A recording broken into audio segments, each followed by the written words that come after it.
Hello and welcome to In Business Talks 2. We are thrilled to welcome you to our bonus episode, The Friday Fix. In our bonus episode, we will be discussing a business-related subject with either one of our wonderful In Business networking members or a fellow business owner who will be sharing their advice, thoughts or knowledge on a particular topic. We're your hosts, Tracy, Annie and Earl, founders of In Business and networking and business support community.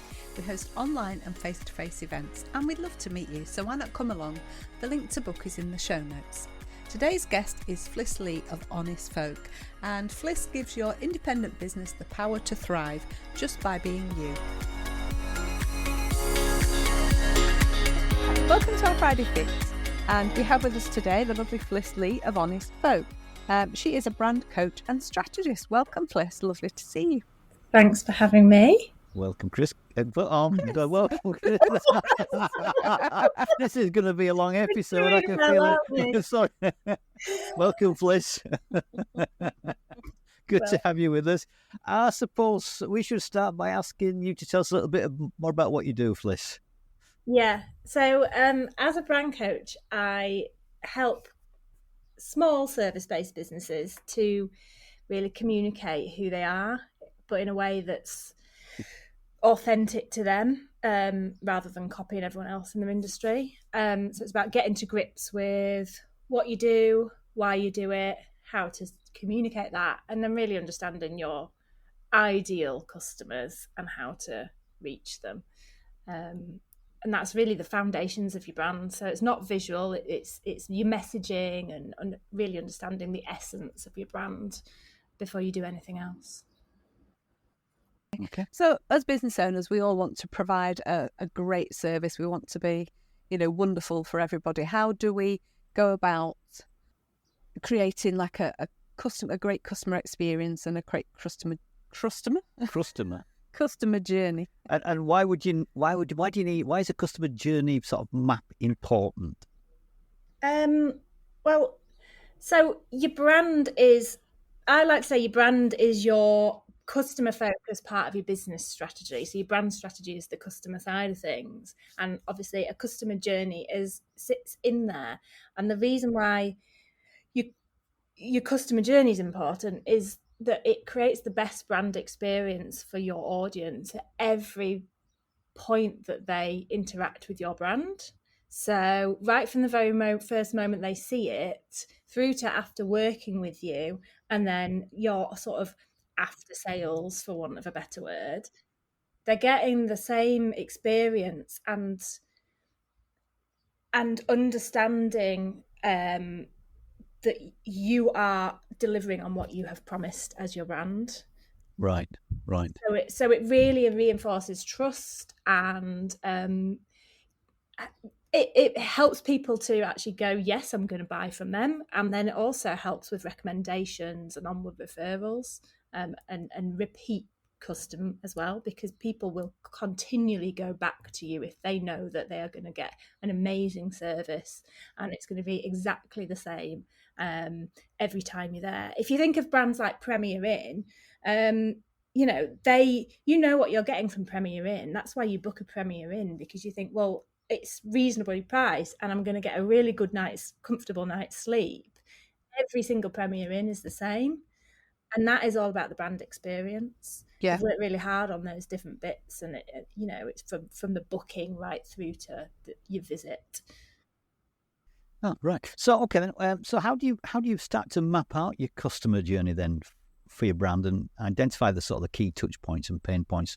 Talk us through some of the process. Obviously, without giving all your secrets away, Fliss. Tell us some of the process some of the questions you might ask potential people like ourselves mapping out our journey. Yeah. So, you need to think of all the different. It's really good to plot out all the different touch points that you have with your customers. So, your social media content is a really good place to start. That's when people maybe haven't even heard of you. So social media. If you send marketing emails, that's another touch point. Your website is another touch point. But then there's other things like the emails that you send to people when they've made an inquiry. And then what happens when somebody has had a call with you and then wants to go ahead with working with you? What are all the little touch points there? So it's great to plot them out to start with. And then I think the thing to do is understand where people are coming in. So the very first phase is before they've even heard of you, it's called the awareness phase on a customer journey. And if people are, how are people finding you in essence, and working out what are all the touch points, the places where they are finding you. That's the first port of call. So Right. your awareness phase. Yeah. Because if people don't know you exist, then how can they even work with you? Yeah, and it's also understanding how are we going to give a flavour of the brand through these touch points.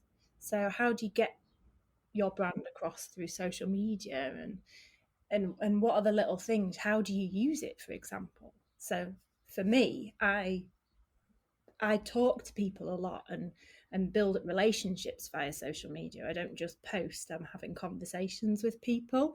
And that is my brand experience and my, well, it's I use it like networking in essence, but it's that experience and it's building that kind of community.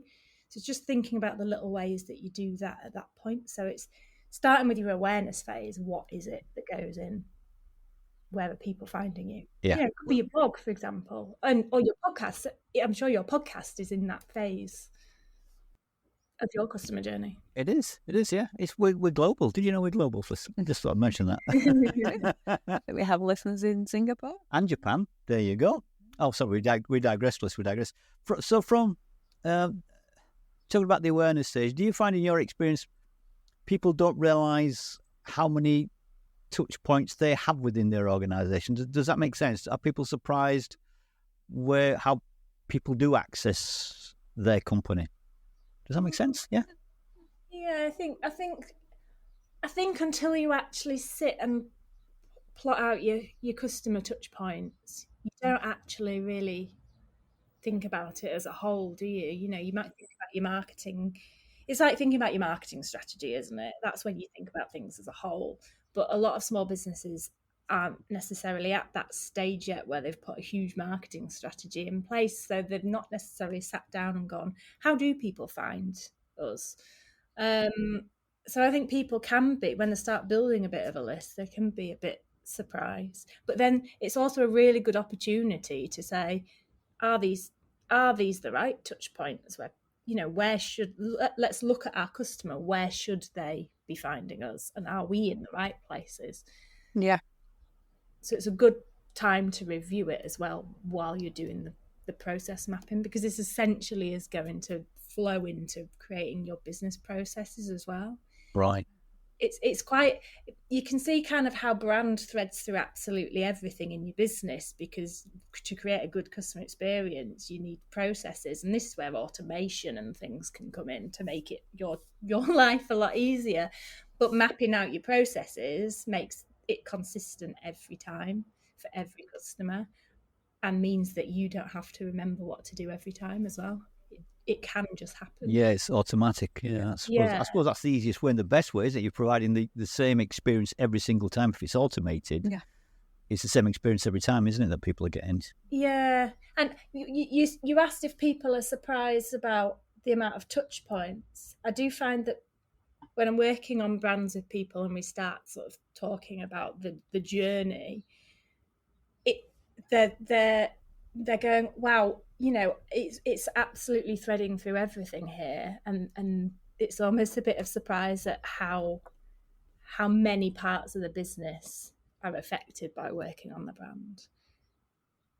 They change everything often. Yeah.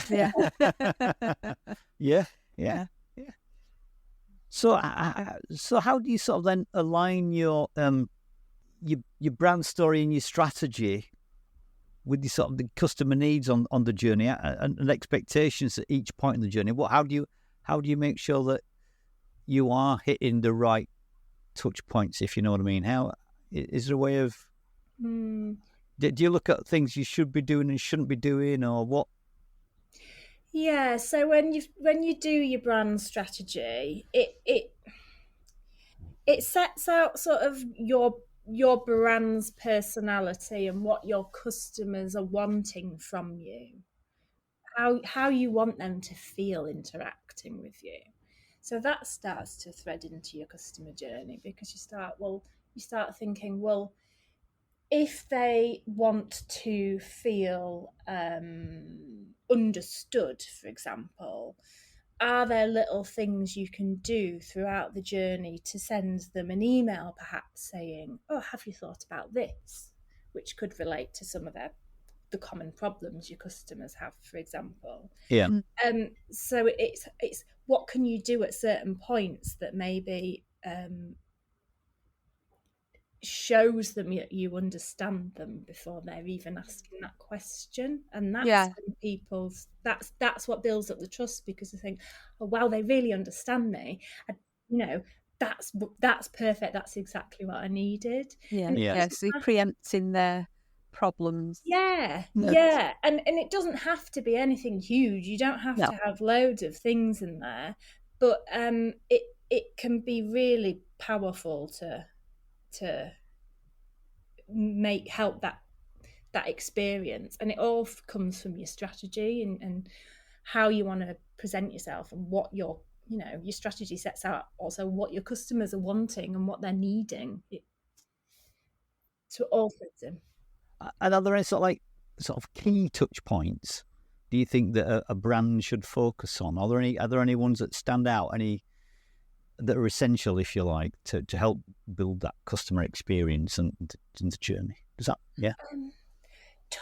specific touch points. I'm a huge believer, and anyone who's worked with me knows this, that you should only do what's right for you and your brand. So right. If Facebook isn't right for you and your brand, don't bother doing it, because as small businesses, we only have a small, we don't have infinite time in the day. We need to be putting our efforts into the things that are right for us and our business and where our customers are. So it very much does depend on your audience.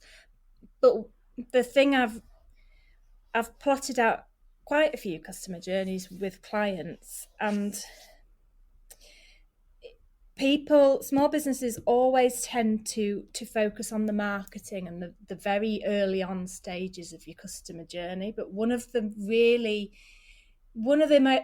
best things for a business is actually repeat customer referrals, because if somebody is such a fan of you and your business that they are then saying, oh, you need to go and see Ian and Tracy, they're amazing, they really helped me and my business grow.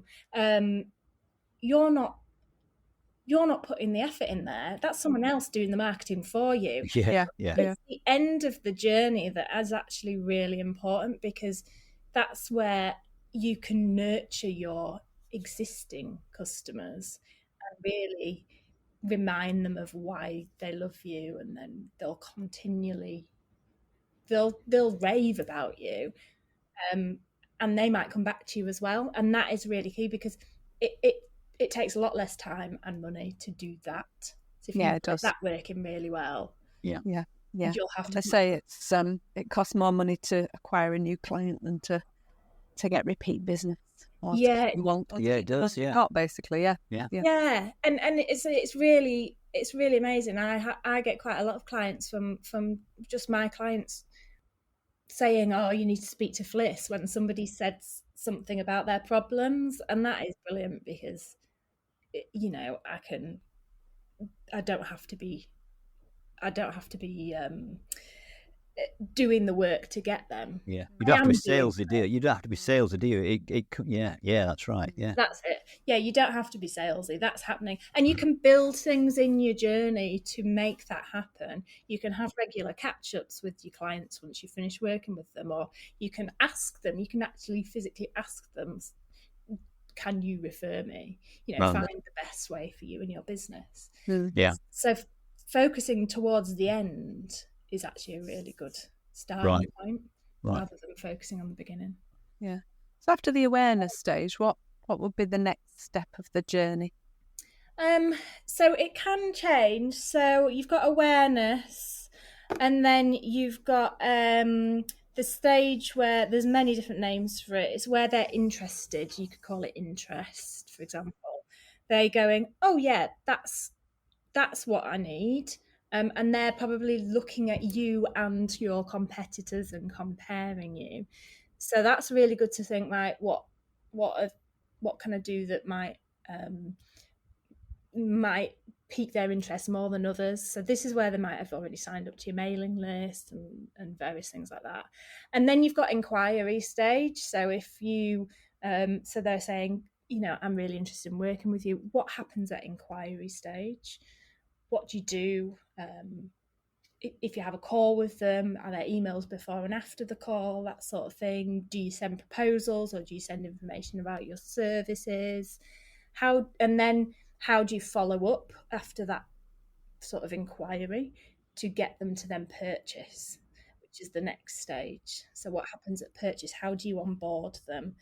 Because onboarding is really important as well, because if anything doesn't really fit with their perceived experience of you, that could stop them signing on the dotted line. So it's about having the same kind of thing each time, because if you can think about when you've been to a brand, a business, and something's happened which was something that you have not expected to happen, and it really taints your experience of that. Yeah. And you think, I'm not sure about shopping there anymore, for example. Yeah. So you don't want that to happen at any stage, especially not on boarding stage, because they might say, actually, I don't want to go ahead. Yeah, I had an experience the other week with a large company, just on an online order that was placing, and there was no emails, there was nothing back, and it was all, and I thought, all right, I'm not shopping with them anymore, and it really, really put me off. So I get what you're saying about that.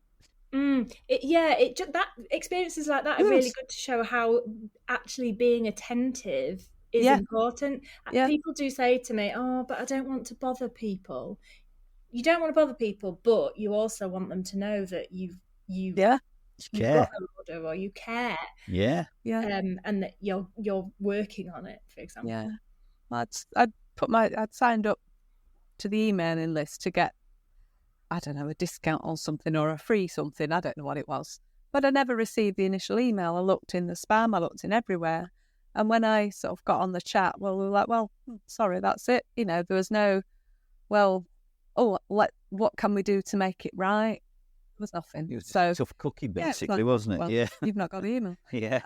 It was just, and you were trying to spend £50 with them as well. Over £50. It wasn't just a, $2.99 job. So yeah, I wasn't impressed. So yeah, it does put you off.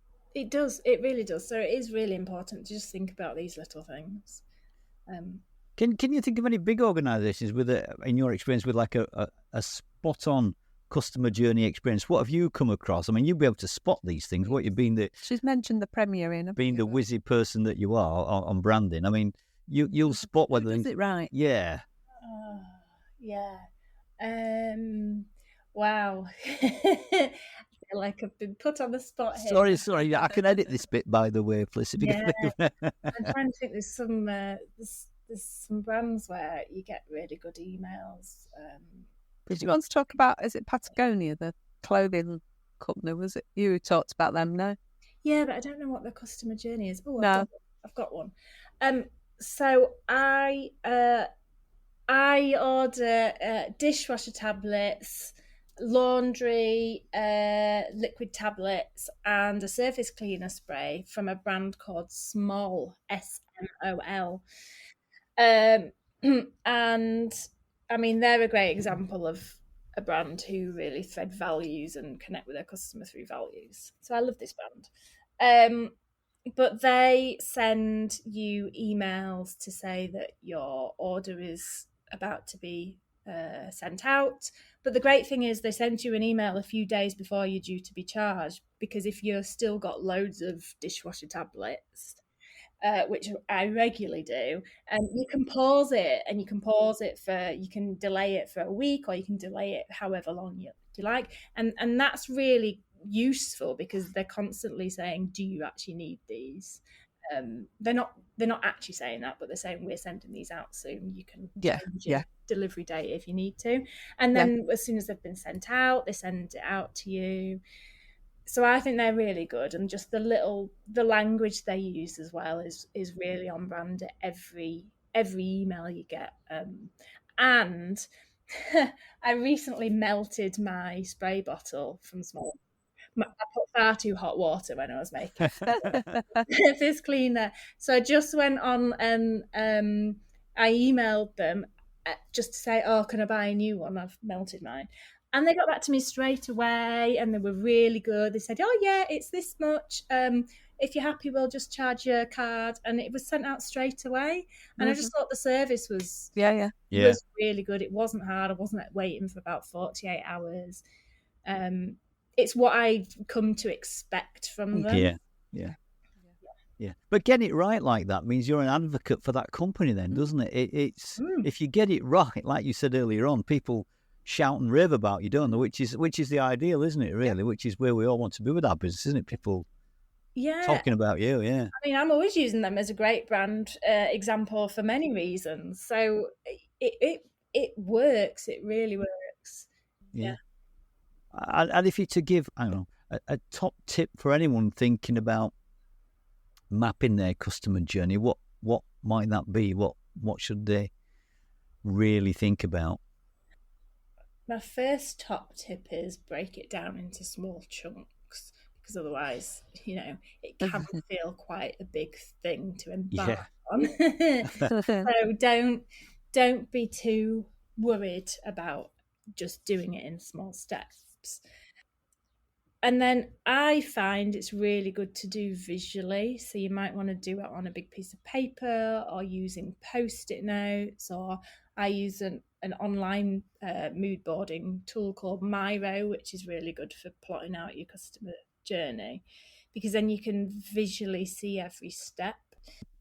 And just starting with your customer. So at the top of your customer journey, just plot out what are the different stages. So you've got awareness, inquiry, purchase, plot them out, and then think about what are the different interactions your customer's going to have with you under each of those stages. So if you start with awareness, you might say, well, they'll find me via social media, blog, podcast, for example. And then what might they do? Well, they might sign up to my mailing list. So that's an interaction. Mailing list sign up, or inquiry. They might email you to inquire, or they might book a call on your website, for example. So just plotting out your customer to start with, and what they're doing, because it's led by them and their actions first, and then you can work out what you need to do underneath that. Right. So doing it in a really sort of breaking it down into stages, like you say. Yeah. It's simple. And of course, if they don't want to do all that, what's the best way for them to get in touch with you, Fliss? For you to guide them through all this. You can book a call with me on my website, which is honest-folk.com, or find me on Instagram or LinkedIn. You can book a virtual brew with me to chat about, what you want to do about your brand, what your sort of plans are. Or if you want to plot out your customer journey, you can book one-off coaching sessions with me as well. I do the foundations, so one-to-one coaching sessions as a sort of foundation series of sessions, but you can book one-off coaching sessions to do specific things, like plot out your customer journey, or start plotting out your customer journey. So there's always homework when you've had a discussion with me. There's always homework. I think we did ours a long time ago. Yeah, we did ours. To revisit. We might to check back with it. You did it with God, how many about 3 years ago, 4 years ago. Yeah, it was a while ago, wasn't it? Yeah. It is a useful thing to do, actually. It's really useful. I mean, we should revisit it again, having said that, because you lose track sometimes, don't you? And things change. You should always constantly be rechecking it. Fair enough. I've just plotted mine out again because I'm moving to a different platform where I've had to plot out all of my processes and write every email I send that's the same every time, those sorts of things. And it was really, really good to do. And actually, I'm even now thinking, I could send an email to them at this point. So I think it's ever evolving because you'll always think, we could do that. And you can just add it in. And if you've plotted out your processes and you just follow the same process every time, it's really easy to slot something into it. But yeah, definitely revisit. Probably at least every year. Yeah. Depends how quickly your business is evolving, I guess. Yeah. Because ours has changed quite a bit, hasn't it, since we first did it? We do more things now, don't we? So that is actually a really good sign that you probably need to revisit your customer journey. If you've changed services or doing even more things or pivoted, then definitely that's a sign you need to revisit it. The MacBook call. Yeah. We're saying, oh God, it's them too. Don't answer the phone, it's them. Don't answer the phone, it's those two. Yeah. No, I love doing them. I'm quite I've got a creative and a logical brain, so it's actually quite I do enjoy thinking creatively and then working out how to make it happen, which is the logical side of things. So I find it really interesting, and I just love talking about other people's businesses and learning what they do. It's interesting, isn't it, finding out what people do? Yeah. Great. Thank you very much. Okay, thank you, Fliss. Really insightful. And hopefully everyone will be going away now, beavering away on their customer journey, our customer experience. Yes, good luck. Yeah. Just before we go, do you think there's anything we should have asked you that we haven't asked you about? What else you want to add? Anything you want to add just before we disappear? Have we covered most things? I think we've covered most things. We've covered what you need to know. I think it's just a case of don't just try and start off with the basics. Yeah. And you can add to it as you go along. Yeah. Get the basics right and then add to it. Yeah. Cool. That's good. Great stuff. Okay, thank you very much, Fliss, and it's lovely to see you again. Yeah, thank you for being with us. It's been a pleasure as usual. It's been wonderful. Thank you very much. Thank you. Take care. Have a good day. Thank you. Bye. We're almost at the end of this week's show. Just as a reminder, before we go, don't forget to book your place on one of our online networking events where you can meet some great business owners and build those business relationships. And if you're in the Leeds, Harrogate or York area, then why not come along to one of our face-to-face events? It would be great to meet you there. Remember, the best business comes from the best relationships.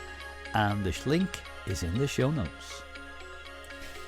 Do you wish you could network with more confidence? We understand the challenges that you face. So whether you're new to networking or you're simply looking to improve your skills, our networking know-how will take you through the process and provide you with practical tips and techniques to help you make more meaningful connections.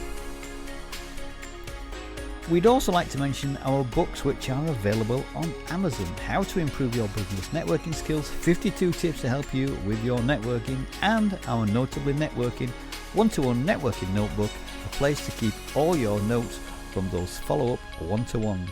And last but not least, our 90 Days to Your Success journal, where you can plan, set and plot the actions you will take to achieve your goals. Thank you so much for joining us this week on In Business Talks 2 Friday Fix. We hope you've enjoyed it and learnt something useful as well. If you have, all that we ask is that you simply tell a friend about the show, and please follow or subscribe so you never miss an episode. We'd really appreciate it. So until next time, this is Ian and Tracy, and together we are in business. Goodbye. Goodbye.